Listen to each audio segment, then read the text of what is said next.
Welcome to the Commentary Magazine Daily Podcast. Today is Tuesday, December 16th, 2025.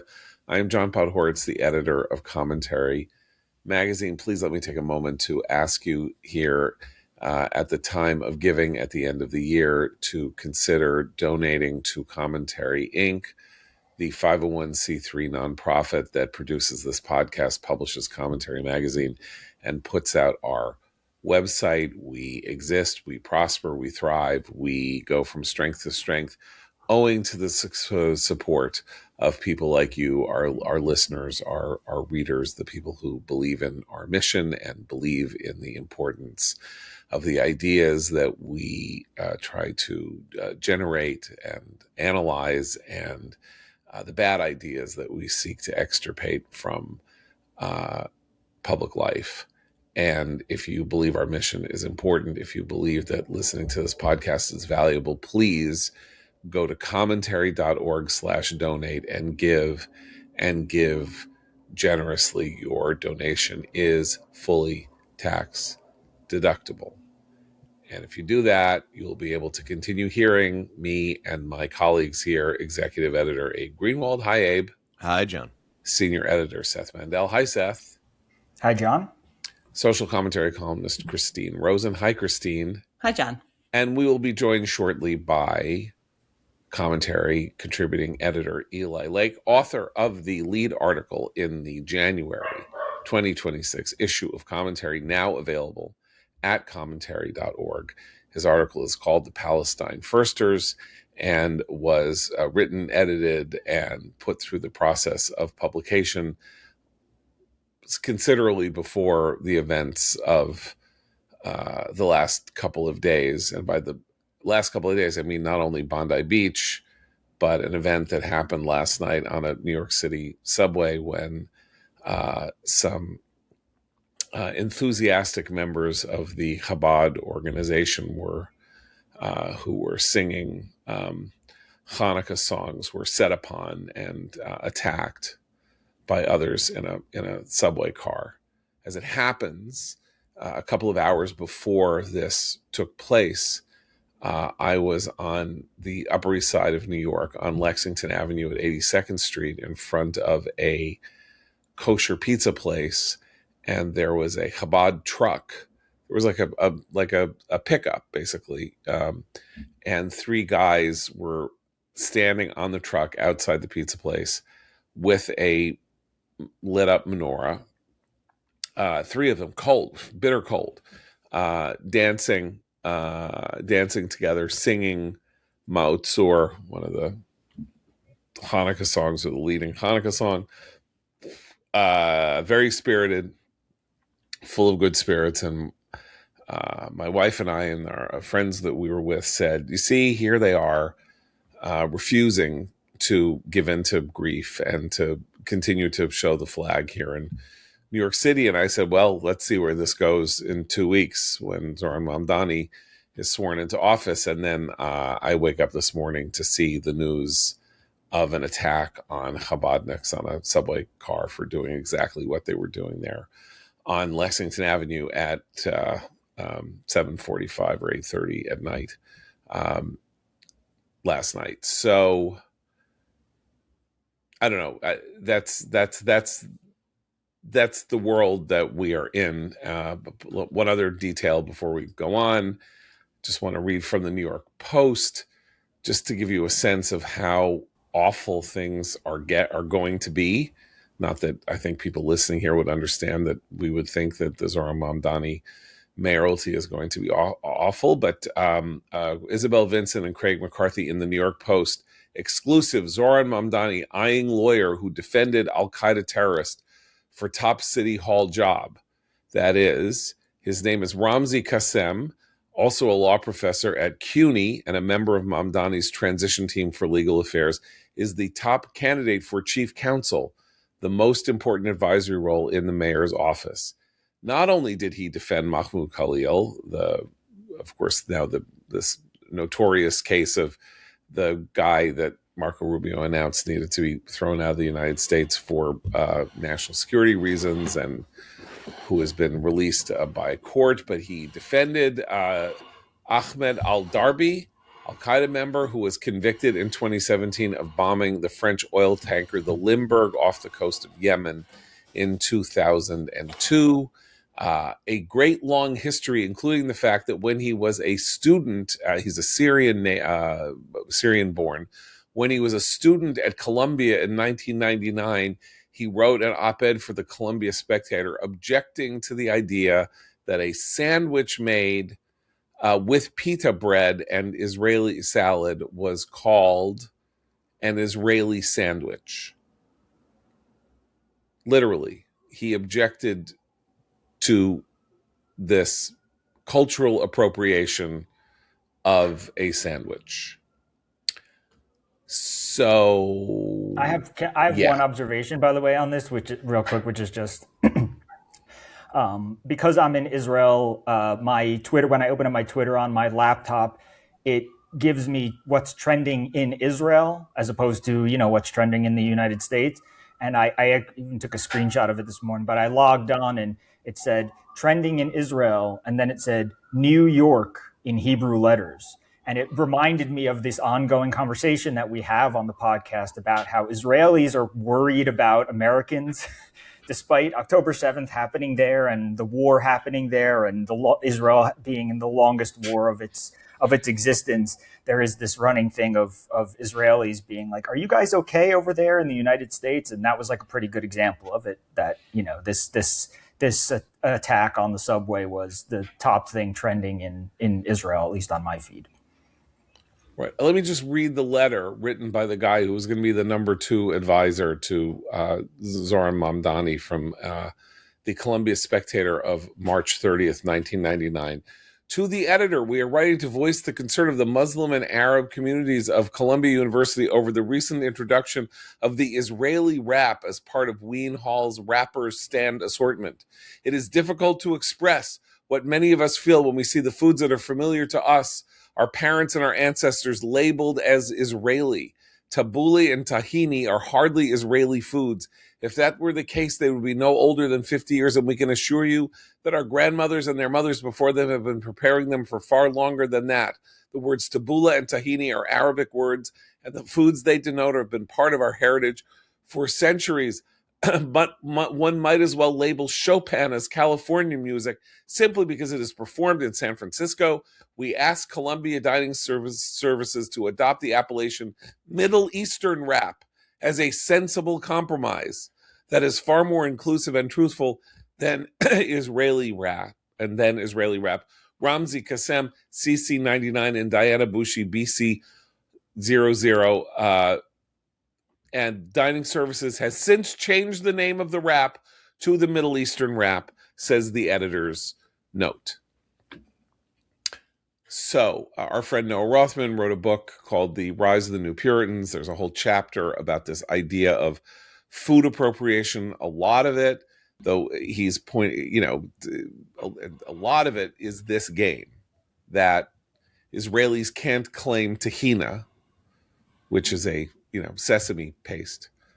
You're not allowed to because it's Arab in origin. By the way, just to let you know, Jews have been living in and around the Middle East for 1,200, 3,000 years. But in this case, we would say in Arab lands, or dominated by Arabs, since the 7th century AD, and they've been eating tahina whole goddamn time. John, it's Eli Lake.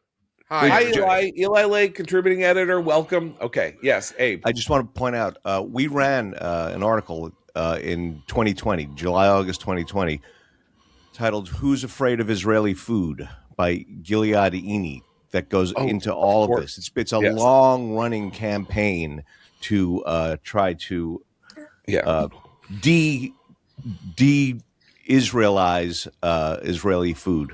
Right.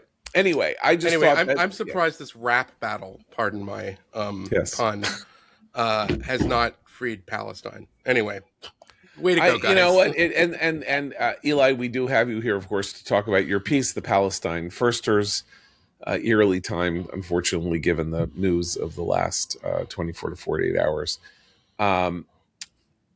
let's go right to the Palestine Firsters. So, what is the term? How did you derive the term the Palestine Firsters? Where is it from? And what is it that you intend to convey with the use of the term?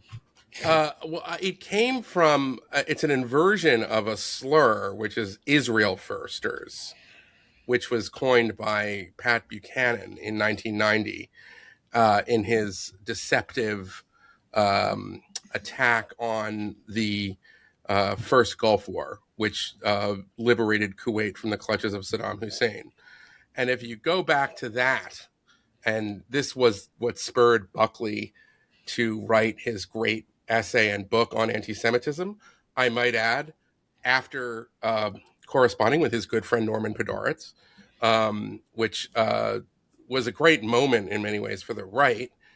But what Buchanan did was he focused on three prominent Jews who supported the American intervention to drive Iraq out of Kuwait, and claimed that this was kind of the policy was being hijacked and America's national interests were subverted for Israel. Israel First has since become very popular on the left and the right. And so I came up with Palestine Firster because at a certain point, if you just look at it from a real politic, let's get, the kind of ideological elements out of it. The U.S. Israel alliance has paid great dividends, especially since October 7th. And what I mean by that is that, in this war, Iran's nuclear program, partly with the help of Trump's decision to kind of intervene after Israel had cleared away all of the air defenses and taken out, the top wing of Iran's military and other sites. So Iran's nuclear program is something that has been a major U.S. national security crisis in some ways for like 30 years. And the problem is not necessarily over forever, but it's certainly like it's set back. It's significantly degraded at this point. Hassan Nasrallah, who has the blood of countless Americans on his hands, not to mention Bashar al-Assad, not to mention the Sinwar brothers, not to mention the Houthi leadership, which was obstructing, commercial vessels in the Gulf. All of these things are in America's national interest. Those are American enemies. They were taken out by largely Israel. In some cases, you could say Erdogan's support for Syrian rebels when it came to Assad. That is in America's interest. As I say, that's what America First policy looks like. The Palestine Firsters, and particularly Ben Rhodes, who wrote this piece a few weeks back for the New York Times, was chastising Joe Biden for not tacitly supporting a UN-imposed ceasefire before any of those things had happened.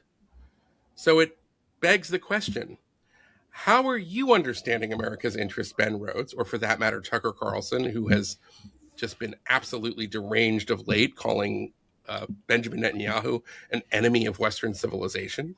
How do you define it? And if your definition of America's national interest is that America should support the creation of a Palestinian state, in the case of many of America's allies, like Australia, sadly, and France, the creation of that, the recognition or the kind of symbolic recognition of that Palestinian state, even before the last hostages were returned, before Hamas had disarmed, before any of these kind of conditions, which would be in everyone's interest, including Palestinians. So how are you defining America's national interest? Because Israel First, has taken on a life of its own. The heirs of Buchanan use it all the time now. And I ask the question, what's your alternative is to let Iran get a nuclear weapon? How does that advance America's interests? And the reason I say Palestine First is because the focus of this has been the only way to understand the war in Gaza is in terms of the humanitarian costs. And I acknowledge they are great for the people in Gaza. and without any kind of recognition that Hamas started the war, that their tactics of not wearing uniforms, shooting and firing missiles from civilian areas, and literally using the entire civilian infrastructure of Gaza as a kind of shield to protect them, the terrorists who are hiding in the tunnels along with hostages. That to me is so out of whack with anything I would recognize as America's national interest. And I think it's one final point here.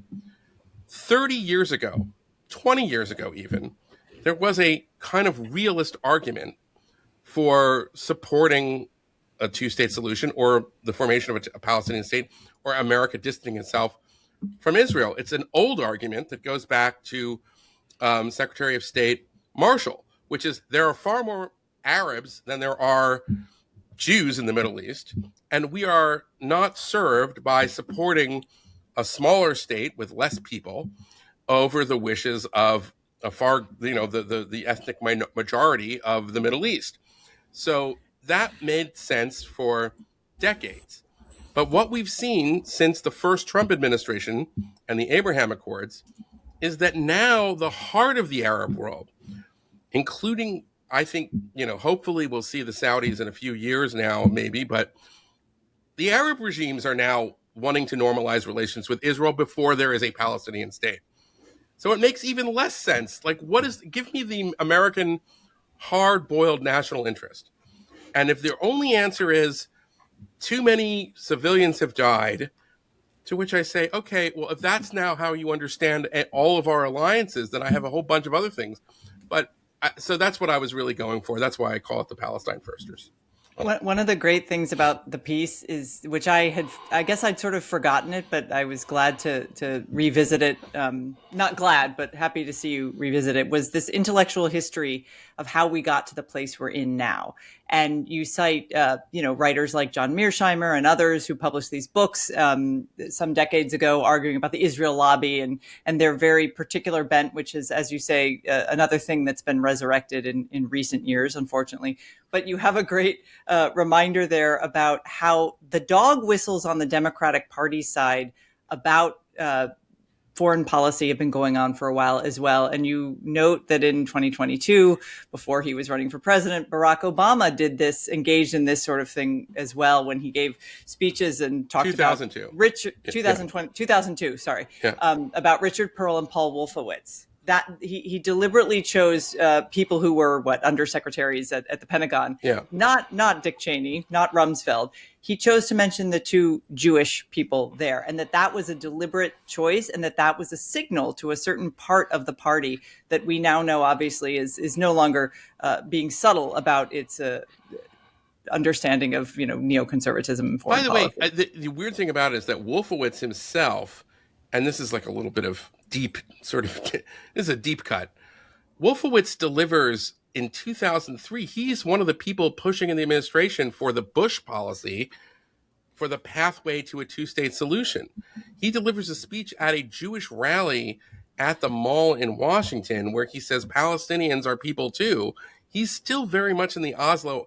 So it makes it all even more suspect. The Walton Mearsheimer paper was worse than the book, but it was basically trying to say the Israel lobby is to blame for the second Iraq war, and that's false. Netanyahu, as a private citizen, lobbied for the Iraq war, I think because ideologically he was aligned with the mission of taking out Saddam Hussein and trying to see if you could replace it with a democracy. And by the way, I would argue that I wrote this a few years ago for a commentary that operation is more successful than a lot of people would claim, right, even though the war was pretty badly managed for the first few years. But the idea that the Israelis wanted the United States to take a tough line on Iran, and the understanding before the second Gulf War was Saddam balanced Iran. And so getting rid of the madness, it's insane. The madness of the Israel First claim and its factitiousness begins at the very beginning. Right. Israel was not a major force in the war to dislodge Saddam Hussein from Kuwait. There was a 52-nation alliance run by the UN, led by the United States, that sought to establish that the very simple rules of world order were one country can't come in and swallow up another with a factitious claim that it was a province of that country that had been wrested from it. Israel not only wasn't a participant in the war against Saddam Hussein, the United States forbade Israel from retaliating when Saddam Hussein fired the first civilian missiles that had been fired at another country since the Vietnam War, as far as I am aware. The Scuds, Israel's defense posture, explicit defense posture, was, you attack us, we retaliate. That was Israeli military doctrine that Yitzhak Shamir, the prime minister at the time, had to suppress because he did not want to get crosswise of George Bush, H.W. Bush, and James Baker. So first Gulf War, the war that Israel started, according to Pat Buchanan, ended up creating the conditions under which Israel violated its own self-defense posture in order to allow the United States a freer hand in doing what the United States wanted to do, but that Israel didn't care much about. That's 1991.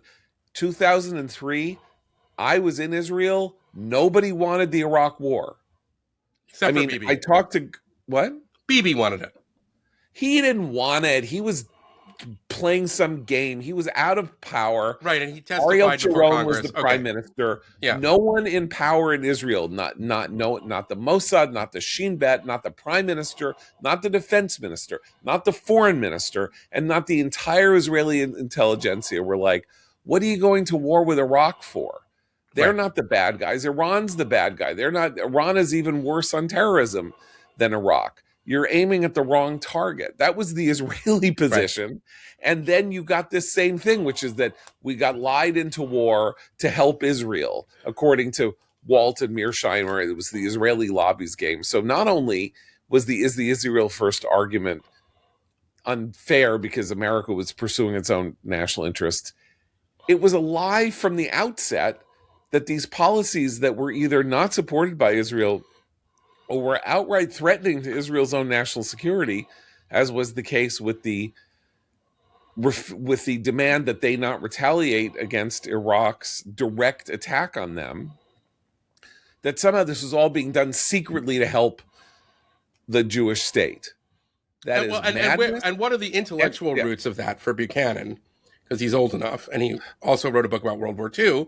Yeah. Who was blamed for trying to get America into a war with Hitler? Well, of course, it was the Jewish lobby, and that was a prominent theme of the propaganda of not only America First and Lindbergh, but that was the line from the American Bund, Father Coughlin. Father Coughlin. So in his book, in his memoir, right from the beginning, Pat Buchanan says his household was a Father Coughlin household. Coughlin, of course, a sort of social justice, a version of the 1930s of a social justice Catholic priest who became a radio star and started melding his progressivism with like out and out, outright anti-Semitic blood libels. And also had at one point an armed wing, by the way, who beat up Jews and boycotted Jewish businesses. That goes back. So you're going back there 9 decades to explain the origins of this. But we now get to the Palestine Firsters and this idea that, again, as you say, had somehow Israel not forced, and the Jews forced Biden not to push Israel into a ceasefire in June 2024. Even before that, Israel agreed to. Right. That Israel agreed to 8 times. Right. And the Palestinians said no to. Right. So that's the other crazy issue thing number about the Palestine First stuff is that they that they don't actually do anything that's good for Palestine. right? Like if you were Palestine first, you would presumably be taking actions that would help Palestinians. But every single time they choose the opposite, and also their worldview stops them from even being able to recognize what those interests are, right? They say, and Eli talks about this, the Abraham Accords you mentioned in the article, and how Ben Rhodes was against that, and he talks about how they Stunning, may, by the way, that he would be against they, that. they worked, they helped Israel come to agreements with autocratic Arab states, right? That's what Ben Rhodes said, and ignored the Palestinians entirely. But the Abraham Accords, the immediately preceding controversy for the signing of the Abraham Accords, was Israel's threat to annex parts of the West Bank. We don't know if the threat was empty or not, but there were they were discussing it. And the UAE came in and said, well, all right, let's just ink these deals. They've been in the works for a bit. It's not like that's when they started to negotiate. These deals had been in the works.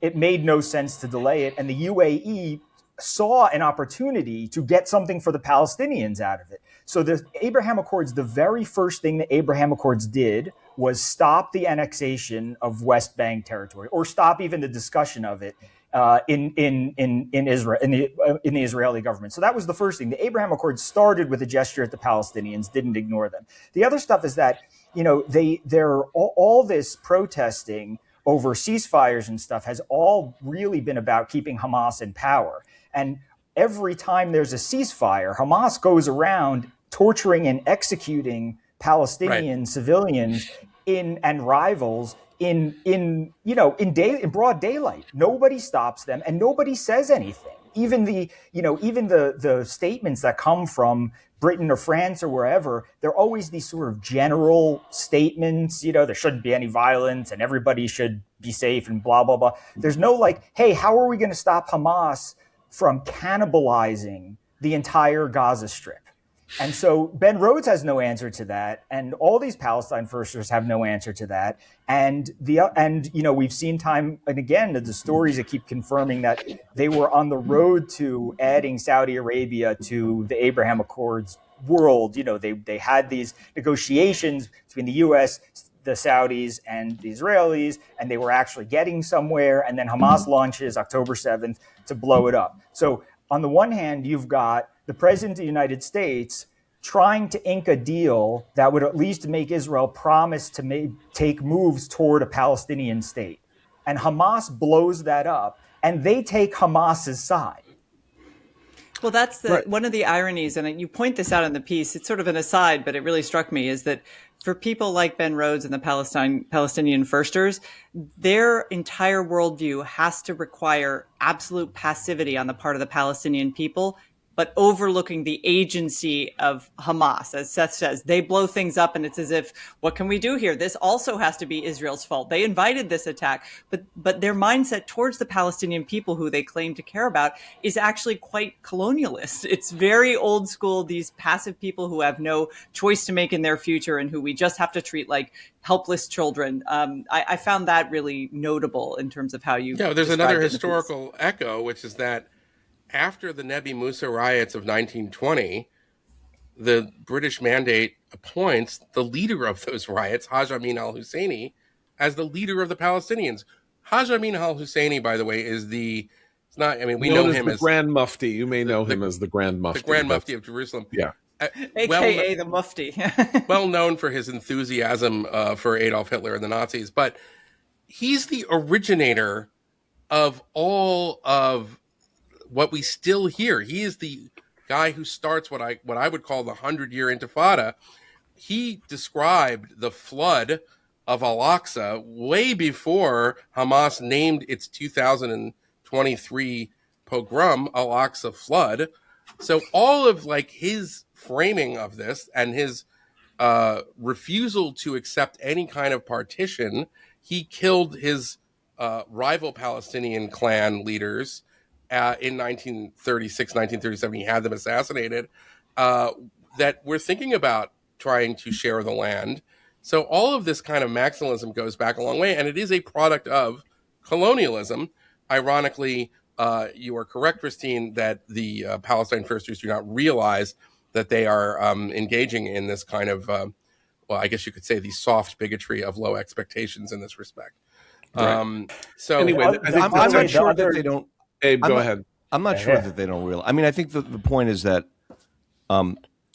whatever they perceive or don't perceive as being in the Palestinians' interest, whatever they say they believe is in the Palestinians' interest, is what they wish to put above, as Eli points out, American interests in the region. And this means emboldening Hamas and all its assorted terrorist groups, which are enemies of the U.S. It means leaving Iran alone, and it means above all restraining Israel every step of the way. Because what the Palestine Firsters really are Israel obsessives, and it is about punishing Israel, restraining Israel, and the American relationship with it. And I would just add one other thing here. If you followed Ben Rhodes or Tucker Carlson's foreign policy in this regard, you would, by breaking the alliance with Israel, not only would you be breaking the alliance with the clear military hegemon now of the Middle East, but you would, in many ways, you would be inviting more war, which would probably drag America back into the region. So if you're trying to stop endless wars, I would take a note from somebody who I have been very critical of late, J.D. Vance's speech to the execrable Quincy Institute. But in that speech, he describes how Israel is a good ally because it does defend itself. So, one of the things you hear is Israel wanted, Trump to attack Iran, and I'm not going to have my kids die. But nobody's kids died for Iran. Israel did the heavy lifting in that war. The ability flying our amazing B-2 stealth bombers and dropping bombs. I mean, that was a great thing. I think that Trump authorized it, but that's not the same as sending like 180,000 troops to Saudi Arabia on the eve of the first Gulf War. It's a totally different thing. The fact that you have a competent, ingenious military regional intelligence superpower as an ally is good. It means that we don't have to expend our blood and treasure to keep the peace in the region. A very important point here, because you would believe, if you listen to John Mearsheimer in particular, you would believe that he represents the last gasp of a really old-fashioned form of foreign policy realism. Right. In which the balance of power in the Middle East tilts toward Arabs and not toward this small country of 9 million people that doesn't have oil and are being wrapped up in it is nonsensical, because our interests all align with maintaining relations with the people who produce the life's blood of our economy and the thing that powers the engines of capitalism and all of that. And instead, we're all bollocksed up with this little semi-socialist country that is, alien and to the Middle East anyway, and the hell with it, right? So that is where a lot of the Republican Party was until the late 80s. With a 50-50, why are we even bothering with Israel? I don't understand. This doesn't make any sense. Like, our interests align with making sure the Saudis don't embargo us and raise oil prices 5 times over and throw us into the 1970s recession again.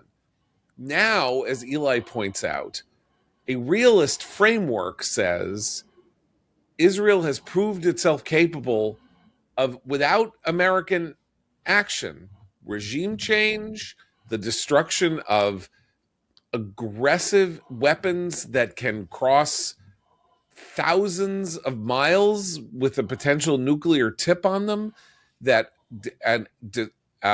disrupting oil shipping in the from the Far East, disrupting shipping in general from the Far East to the West.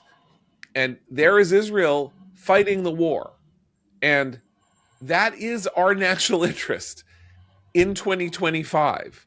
The country that shows down Iran, which is a bad regional actor and is destabilizing to Iraq and to the Levant, and is playing footsie with Russia and helping Russia against Ukraine and making alliances with China that are not healthy to us. And they are the bulwark against Iran. And in any understanding, classical understanding of the pursuit of our national interest, they are helpful and the other nations are not. So if you're still going with that, then you're not a realist anymore. You are an ideologue anti-Zionist. Well, there's Something another reason. is making you dislike Israel that does not comport with the idea that America needs to pursue its own national interest narrowly, because that idea aligns you with Israel in 2025. It might not have in 1991. I'm not even going to argue that point. Back in 1991, we had to make the case that, well, we had affinities with Israel because Israel's a country based on an idea. We're a country based on an idea. It's a it's helpful. We should align with the democracy of the Middle East. And there are a lot of people in America sympathetic to Israel, and therefore it is the heart. It's, goes to the heart of what we care about as a people. But as a raw national interest question, that was a harder pull. There's just no question about it. 35 years ago, and it ain't a hard pull now.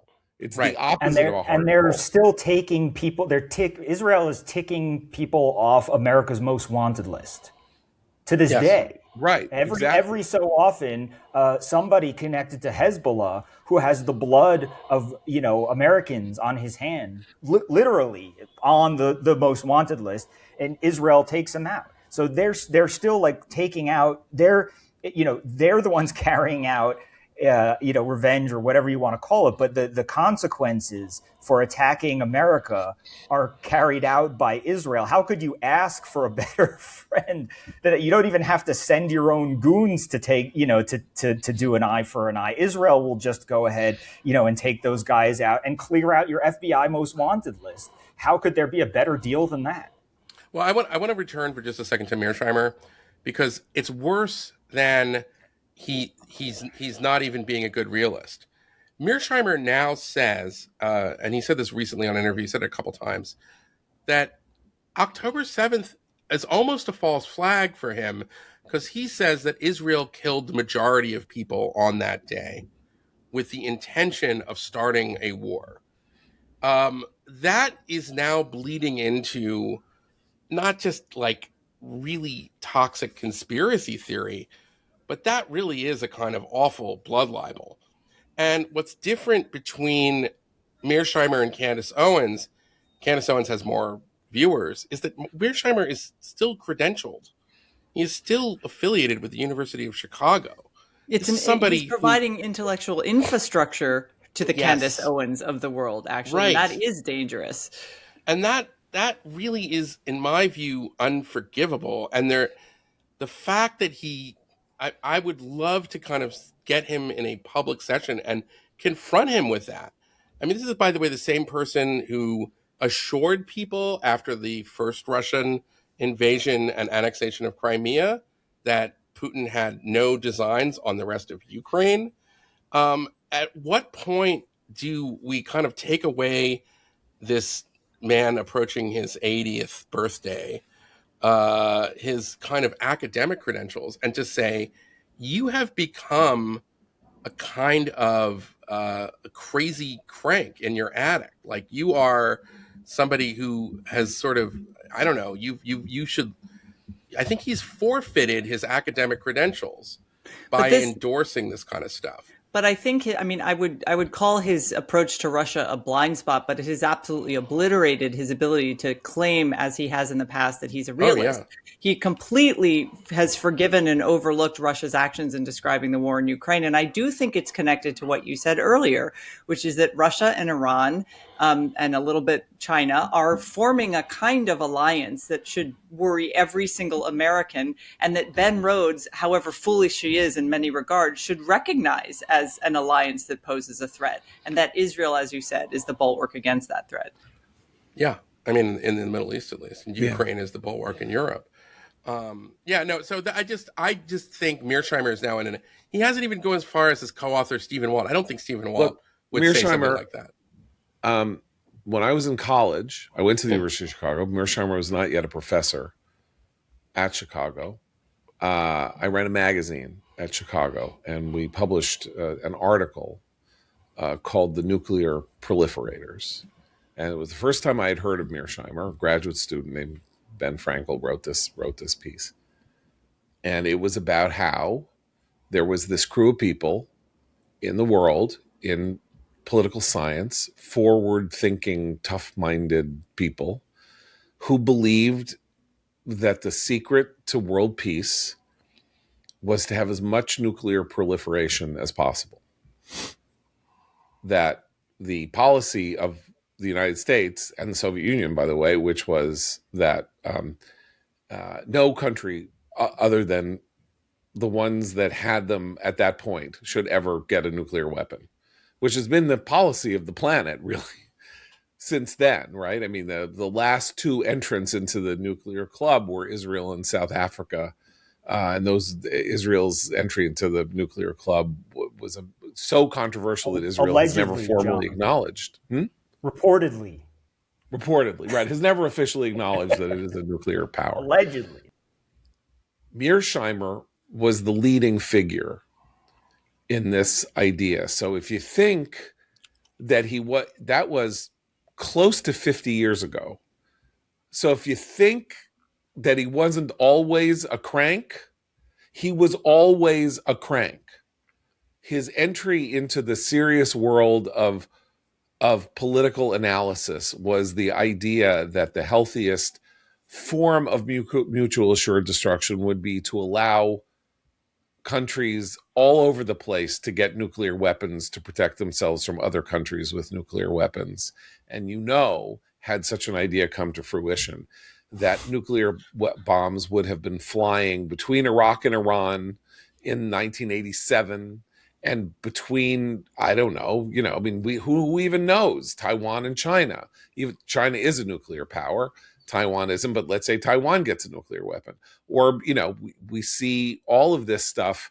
This was his idea. So formatively, this guy who became famous for becoming this enemy of the Israel lobby, claiming that basically a cabal of Jews was gulling and hypnotizing American policymakers, particularly in the Congress, into following the dictates of this foreign power, this tiny little foreign power. If you didn't think that repugnant, blood libel, anti-Semitism that just stank from every page of Mearsheimer and Walt's work was somehow a new thing for Mearsheimer, who is a noxious and dangerous thinker with horrible ideas, and he has been for 5 decades now. But what has happened is, as with so many cranks, is that the culture and the moment has caught up with them. And so now they have found, as octogenarians and whatever else, this huge, new young audience who believes that they are the leading luminaries of foreign policy theory. We're talking about revisionist historians, all these guys. You have these 19-year-olds running around quoting Mearsheimer now. So whether he's in his basement or his attic or whatever, he's thrilled because he finally feels the people have finally come around to my truth. Exactly. I want to just take a couple of minutes here at the end of the podcast to talk a little about Rob Reiner. I think the murder of Rob Reiner and his wife by his addict son is a larger story than people might think it is.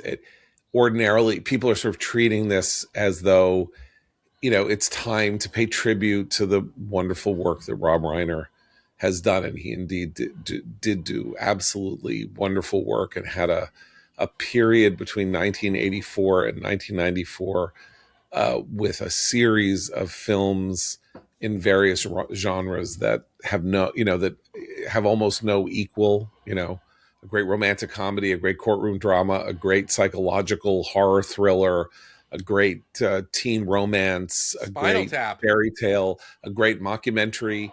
All of that, like, it's an amazing achievement, right? But that's not and had he died a natural death, it would be a wonderful time to have sentimental recollections of what a wonderful career he had. I want to talk a little about the nature of what happened to him and his wife, because it goes to, there's a lot of confusion about what's going on in the Atlantic Ocean and with what we're doing with Venezuela, and this very peculiar thing that happened last night with the White House declaring fentanyl a weapon of mass destruction, which is an Orwellian way to refer. I mean, not everything is the same kind of problem. A weapon of mass destruction is one thing, and a drug that is voluntarily used by people is another. But this kid, from the age of 15, became an addict. And this is we're getting a view in this celebrity murder of what the free or what the incredible ease with which people have access to mood altering and brain altering drugs can do. Because once somebody gets hooked, this is a 17-year history that this kid was in and out of rehab, in and out of facilities, seems to have been both a user of opiates and a user of stimulants in very equal measure. So determined not to go to spend time in rehab that he would live on the streets rather than agree to go to facilities, or he would go and then he would run away and live on the streets. And his parents clearly did everything, including, like, Reiner made a movie with him that Nick wrote, to talk about what it's like to be an addict and get over your addictions. And we talk about the fentanyl crisis, and and everything always goes back to, this was Pfizer's fault, or it's the fault of the Sackler family because they got people hooked on pain. They said it was okay for people to take pain medications, and then everything just went crazy, and now everyone's on fentanyl, and they were on black tar heroin, and and this scourge of addiction and what it does to people's families and what happens to them for the rest of their lives when they have a kid who can't get over it or can't break free of the addiction. We're constantly coming up with blame for corporations or institutions or something like that, or the rehabs are mean, or the wilderness programs are terrible, or the therapeutic places that kids are sent to try to get them, to wean them, to teach them agency. All of this are terrible. And all of that is wrong. These are tragedies beset and befall people's lives. And people struggle to find things to do. And when you start tortifying all of this and suing the programs out of existence that try to help people with dealing with these kinds of addictions and diseases and abuses, like this war on the therapeutic wilderness programs or on therapeutic boarding schools or that sort of thing, I think is just another example of how we are constantly excusing away. We're always looking for targets, big targets, and not focusing on the horror that people go through individually. And what they mostly need is help with that, and liberalizing drug laws and liberalizing marijuana laws and liberalizing the use of illegal stimulants and things like that which is now before the Trump administration. There's all kinds of talk about reclassifying illegal drugs so that there could be research on it or this or that or the other thing. I look at this and I say, you want to tell me there are no gateway drugs? You want to tell me pot's not a gateway drug? I don't believe you. I don't believe that Nick Reiner's first experiment with the illegal substances that led inexorably to him murdering his two parents wasn't marijuana. That doesn't mean marijuana is, or the 20 million people who smoke pot regularly are going to kill their parents. I'm just saying that, we're living in a world in which we excuse away drug use and blame larger forces, including Trump, maybe. I mean, Venezuela is not responsible for Nick Reiner murdering his parents. That's an easy out. Venezuela is responsible for a lot of terrible things. I don't even know if I'm making any sense. Well, I think what you're saying is correct in the sense that policy choices will never fully address a human tragedy. And that tragedy, for any of us who've had friends or loved ones who've succumbed to addiction, who've tried and tried over and over again to kick whatever habit they have, and you see that they can't do it, that's a tragedy. It's a tragedy that actually, I think we had a different acceptance or resignation about as human beings for centuries. There were opium dens where people would overdose all the time. There was an entire group of romantic poets who succumbed to various addictions. Today, we want to have a solution and we want to blame someone. Yeah. Exactly. So, and it is a tragedy, and there will always be people who can't beat that addiction, just as there are people who you can't really say you beat addiction. It's always there lurking. And so I think understanding this as human beings rather than as a policy issue, there are still obviously policy choices. And I certainly agree with you about liberalizing marijuana laws. We now know, the potency of marijuana now, particularly for young kids who start using it very early on and might have other underlying emotional dysregulation issues, can be quite powerfully bad and have a really long-term impact on their mental health.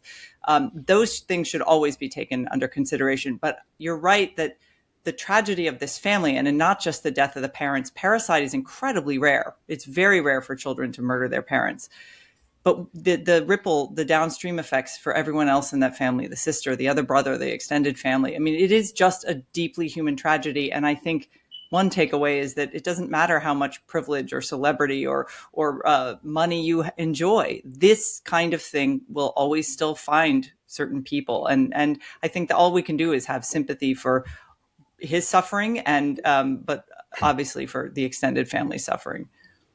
I just want to make one side point here, but it's important. Fentanyl, while it's not a weapon of mass destruction, gets into the illegal supply chain, and people die from it without knowing they're taking it. It's a slightly different. I mean, it's obviously it's a drug and it's related, but it presents a unique problem within this larger problem that we're talking about. We should say we don't know that he was a user of fentanyl. I know. But it came up. And fentanyl is not exactly a drug that would cause you to, have a hyper-aggressive, a fire alarm, smoke detector beeper is going off if you hear that in the background. I think the point that I was circling Charlie around. Worth what does Being Charlie? I've never seen it. He made this movie called Being Charlie. I've never seen it. I don't believe it was released commercially. Insight into all of this and how they dealt with it. Yeah, I mean, I guess we're now all gonna watch it. It's from Reiner's fallow period, and when his work was not what it had been. But I just want to say I was circling around this, but what I want to say is that there is a world of criticism. There's a show on now called Wayward. There's a whole world of criticism of efforts to save troubled teens from the consequences of their, temporal lobes not being fully developed and getting themselves addicted to horrible drugs and actions. And there's a whole world of programs wilderness therapy, therapeutic boarding schools, things like that, that attempt to teach them agency, to help them learn structured behavior and all of that. These programs, some of them have been bad. Some of them have there have been stories of over 30 years of abuse and all that, which is terrible. But on balance, they have been a godsend to people, and this attack on them, which is Paris Hilton has led. So just give you a sense of how wondrously seriously that attack should be taken. These programs have been life-saving for many people, and the people who are in them are dedicated professionals who are trying to save people from disaster and calamity and catastrophe.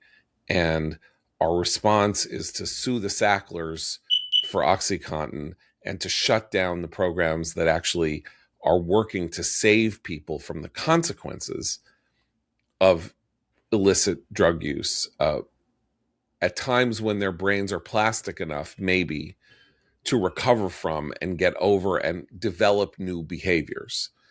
And there is, as I say, there's an ideological war against these programs.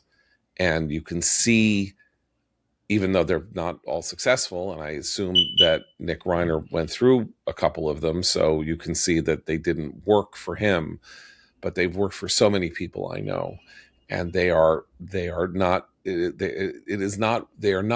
deserving of this full-on assault against them, because we have so little other ways to deal with this problem.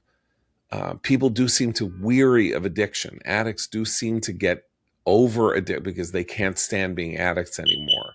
But for every one like that, there are 10 who never get over it and who are the walking wounded among us who never recover. And this is this one hopeful moment. If you can grab somebody young and get them to relearn their behaviors and to overcome the thing in them that makes this disease so, what would you call it? So sinuous and insinuating and impossible to get over.